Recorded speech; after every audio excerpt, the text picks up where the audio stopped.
Your Majesties, my wife and I are so delighted to be able to welcome you to Buckingham Palace this evening. E koko ni o keeri nasai. Welcome back to Britain. Your Majesties, ours is a partnership with deep roots. For over 400 years, our nations have inspired each other, learning from each other's experience and enriching our industries, cuisines and cultures with elements borrowed and shared. Even our hobbies have shared roots, for it was English climbers like Walter Weston in the late 19th century, enraptured by the Japanese landscapes they encountered, who helped to introduce recreational mountain climbing in Japan. This is a passion which so many British and Japanese now have in common, not least at an individual level, Your Majesty and myself. At the core of our partnership is a close friendship, one based on a mutual understanding of the importance of international rules and global institutions, forged from the lessons of history, including its darkest years. Today, as we face a world in which these principles are ever more challenged, our shared values of freedom, democracy, and the rule of law are more important than ever. Our partnership is also one that continues to grow and flourish, to put out new shoots and branches. We share a bond which sets us apart from so many others, being both island nations whose advancement has relied particularly on our ability to adapt and to create new solutions for society through the power of collaboration and innovation. Indeed, I believe that our people also share an understanding of how tradition and innovation can work together to strengthen each other and the future we work towards. I saw something of this on my first visit to Japan in 1970, when I toured the first Japanese World Expo in Osaka. As a 21-year-old, the innovations I saw left me with a lasting impression of the power of blending the traditions of Eastern and Western civilizations, together with progress in science and technology for the benefit of all. My 4 further visits to Japan since then, and my engagements with your people and companies over the years, lead me to believe that the impressive links forged between our economies and our businesses have built on those same ideals. Over the last 50 years, Japanese investors have made an enormous contribution to the economy of the United Kingdom. Our country has provided a home where I am proud to say these businesses have thrived, while growing numbers of British businesses have been welcomed into Japan. Our talented scientists are also working together on research and technology to help address some of the most pressing challenges that face our planet. The seriousness and urgency of the climate and nature crises we face cannot be overstated. Our generation owes it to those who follow to face it with vigor, determination, and creativity. Against the history of deep traditional respect for nature in both of our cultures, the private sector has a key role to play. This is why I'm so pleased that both British and Japanese companies are at the forefront of creating practical, bankable initiatives, and British and Japanese researchers who are working on understanding and protecting the Earth continue to be honored through the Blue Planet Prize and the Japan Prize. In addition, I know that our two countries are collaborating ever more closely to provide for our shared security. Our armed forces are exercising and sharing expertise at great levels, as befits two powers with an enduring commitment to global peace and security. From energy and the environment to supply chains and semiconductors, from cybersecurity and sustainable food supplies to defense industrial collaboration, our governments are working together to provide a stable world for future generations. Supporting all these shared endeavors are the enduring ties between our people that transcend geography. And that does not just mean how much we enjoy tea and talking about the weather. Your Majesties, I had the enormous privilege of addressing the Diet nearly 40 years ago. During that address, I expressed my deep hope that our countries would exchange more of our cultures and, by doing so, enrich our creativity. I cannot tell you how encouraged I have been to see the remarkable array of cultural exchange and co-production between our countries grow ever stronger. Just today, 130 members of the Royal Opera House were on stage in Japan at the Kanagawa Kenmin Hall, led by Sir Antonio Pappano. And as Studio Ghibli's anime continue to delight audiences worldwide, with Hayao Miyazaki's wonderful The Boy and the Heron scooping an Oscar earlier this year, the House is full at the London Coliseum this evening for a stage production of Spirited Away. Equally, it has been a pleasure to learn of the British stories behind certain Japanese cultural icons. Perhaps you would allow me to note one particular individual who turns 50 this year. Raised in a London suburb with her twin sister, a self-made entrepreneur worth billions of dollars, and a UNICEF children's ambassador on top of all that. So I can only wish a very happy birthday to Hello Kitty. Ever greater numbers of our young people are living, working, and studying in world-class institutions in each other's countries. We are honored that so many members of the imperial family, including your Majesties, have chosen to study at British universities.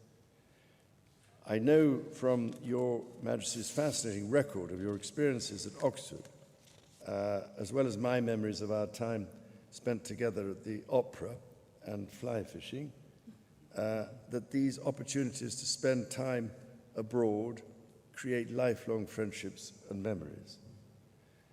I'm only sorry to report that I haven't had any better luck with more recent attempts at fishing. The Pokemon phrase, "gotta catch 'em all," may resonate with my grandchildren, but for me it is perhaps aspirational. Your Majesties, in 1613, Tokugawa Ieyasu wrote to my forebear, King James I. He said, "Though separated by 10,000 leagues of clouds and waves, our territories are, as it were, close to each other." Over 400 years later, that sentiment remains at the heart of our friendship. And so it is with a sense of great affection and optimism that I propose a toast to your Majesties and the Japanese people, and to the next 400 years of Japanese-British relations. Kanpai.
Your Majesties, thank you, Your Majesty, for your warm words of welcome.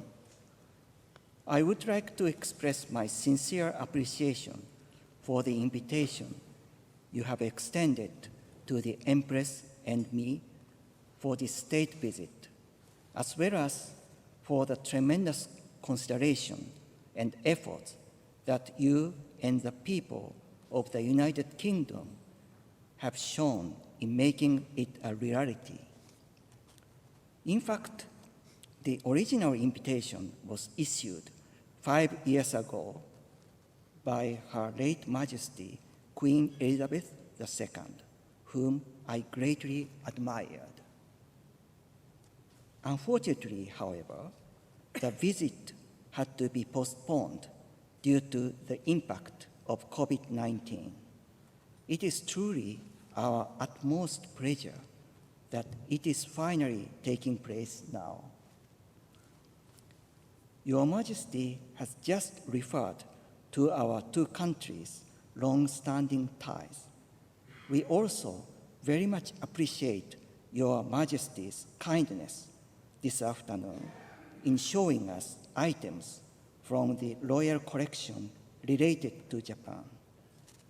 We now have an even stronger sense of the deep significance of the exchange between Japan and the United Kingdom forged over so many years.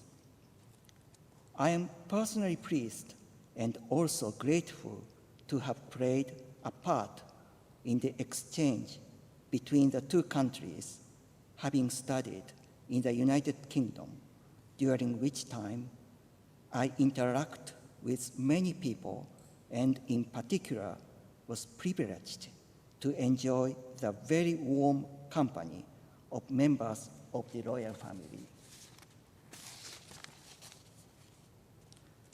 There was previously the third period, during which the friendly relationship between our two countries suffered, and hence I am struck by profound feelings as I extend my thoughts to what was in the minds of my grandfather, the Emperor Showa, and subsequently my father, the Emperor Emeritus, as they set foot in this country after times of great difficulty as emperors of Japan at the invitation of Her late Majesty.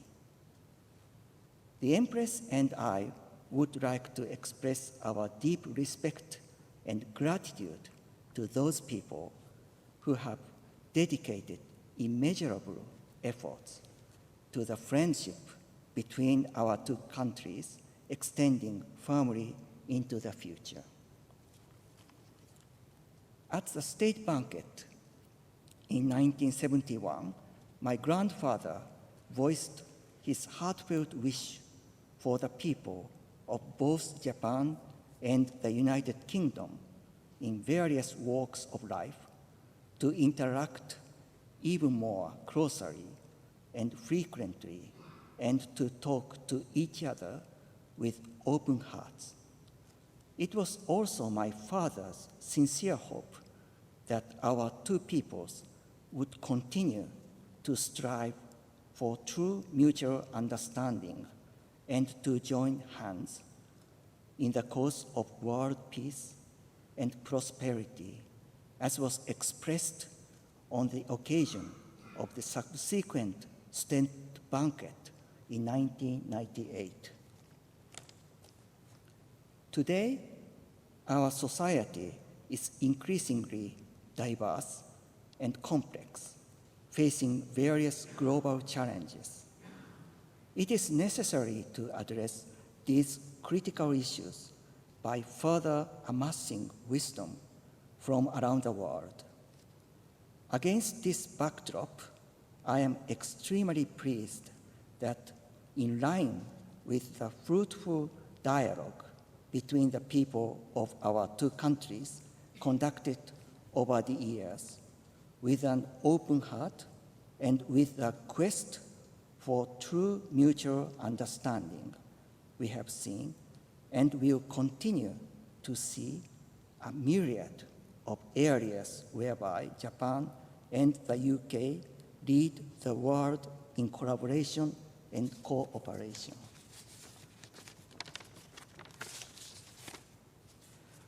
One such area is the contribution that Japanese and British scientists have made to the world through cutting-edge medical research. Knowledge of iPS cells came to the fore through the research of Dr. Shinya Yamanaka, for which he was awarded the Nobel Prize in Physiology or Medicine. This was based on the preceding research by Sir John Bertrand Gurdon, who was the joint winner of the Nobel Prize and has led to significant innovations in regenerative medicine. At the Francis Crick Institute, which I will be visiting tomorrow, many people, including young researchers from our two countries, are working together and taking on momentous new challenges in the areas of cancer research and countering influenza. Meanwhile, I made a personal visit yesterday to the Thames Barrier, built in the aftermath of the 1953 North Sea flood. The development of the capacity to predict storm surges in the UK owes a great deal to the role played by a Japanese scientist, Dr. Shizuo Ishiguro, the father of Sir Kazuo Ishiguro, the British novelist of Japanese extraction and winner of the Nobel Prize for Literature. Dr. Ishiguro was invited to join a UK research institute where he developed a practical model for the accurate and timely quantitative prediction of storm surges in the North Sea. According to Sir Kazuo, the analog computing system that Dr. Ishiguro developed based on his research looked like a TARDIS, a time machine from the BBC drama Doctor Who. I believe that the unique interdisciplinary innovation by Dr. Ishiguro, cutting across electronic engineering and oceanographic science, continues to be a major source of inspiration for both Japanese and British researchers today, transcending time and space. During this visit, I look forward to visiting for the first time in 23 years the Royal Botanic Gardens, Kew, of which Your Majesty is a patron. There, I hope to see the efforts made by the Millennium Seed Bank in preserving seeds to avoid their extinction. May I pay my respect concerning the initiatives Your Majesty has taken with both passion and a sense of urgency in such critical areas as climate change and biodiversity. I am also encouraged that many people in both our countries are taking a keen interest in such environmental issues and are dedicating themselves to the resolution of these challenges.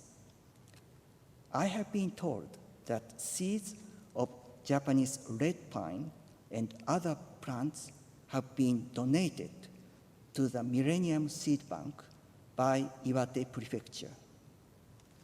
They include those from the same type of tree as the miracle pine tree, which was the only one to survive the tsunami damage in the Takata Matsubara pine grove from the Great East Japan earthquake, during which tens of thousands of pine trees were uprooted. I believe that the seeds will be preserved long into the future as symbols of resilience, recovery from the earthquake, and friendship between Japan and the UK. I look forward to visiting again the Royal College of Music, where I can see the state-of-the-art performance laboratory, as well as to visiting with the Empress, Young B&A, where we will have a chance to interact with children from both our countries and gain a direct sense of how our culture and art are inspiring children, transcending borders and time. We also plan to visit Oxford. Sorry, maybe the wrong place for Your Majesty. Where the Empress and I both experienced the life and culture of this country as students, and hope to make our humble contribution to promoting bilateral cooperation in the areas of academia, research, and education, as well as exchanges between our younger generations. The relationship between Japan and the UK has been fostered through people-to-people exchanges over the years and generations. It would be a source of immense satisfaction if our visit to the United Kingdom could help to firmly pass on the friendship and goodwill between our two countries to the young people and children who, in the future, will take on the reins of our relationship and develop it even further.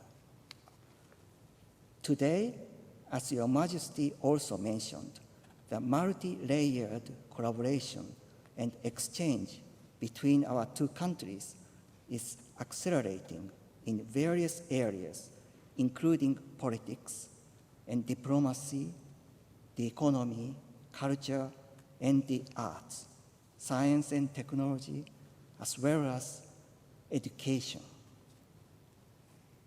Our bilateral relations have never been more robust.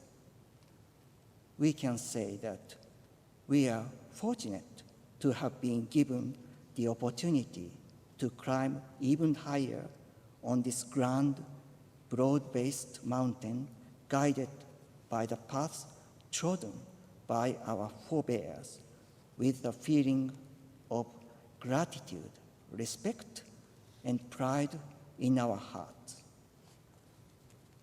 It is my sincere hope that both Japan and the UK, as friends like no other, will continue to make untiring efforts for true mutual understanding through exchanges of their people, thereby building an enduring relationship based on friendship, goodwill, and cooperation. I would now like to propose a toast to the good health of Your Majesty, to the future development of our bilateral relationship and its contribution to the world, and to the lasting happiness of the people of Japan and the United Kingdom.